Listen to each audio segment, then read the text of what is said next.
Okay, so to review, we talked about the process of fossilization, and we talked about the difference between, so first of all, paleontology and a fossil. So paleontology is the study of history of life as reflected by the fossil record, and the fossils are what tell you that story. They are the remains or traces of organisms that lived in the geological past, and we find that this evidence in the crust of the earth.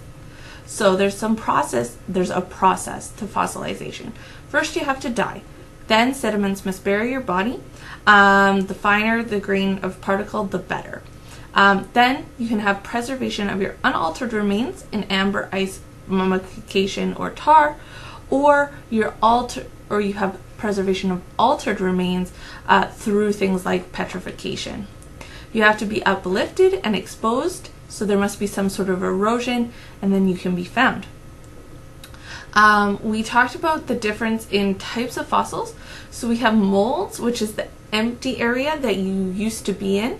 We have casts, so when that empty area is now filled up with like sediment or rock.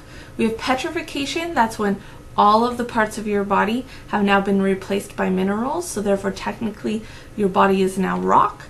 Or mummification, where you've been in ice or desert or in amber, and you actually have that tissue is still there, in comparison to petrification, where it is now all rock. We have things like trace fossils. These are footprints, burrows, nests, poop, these sorts of things that indicate that an organism lived there. It's just not actually a part of them that is there now. So fossils can tell us about community structure, so how these organisms used to live. They can tell us about where these organisms used to live and where that area used to be on the Earth's surface.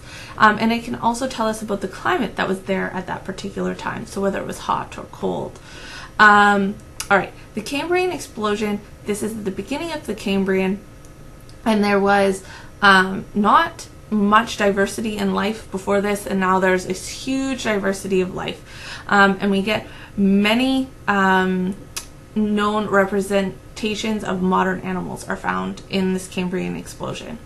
So we know what it looks like because of the Burgess Shale in BC's Yoo-Hoo National Park. The Burgess Shale contains the best record of Cambrian animal fossils.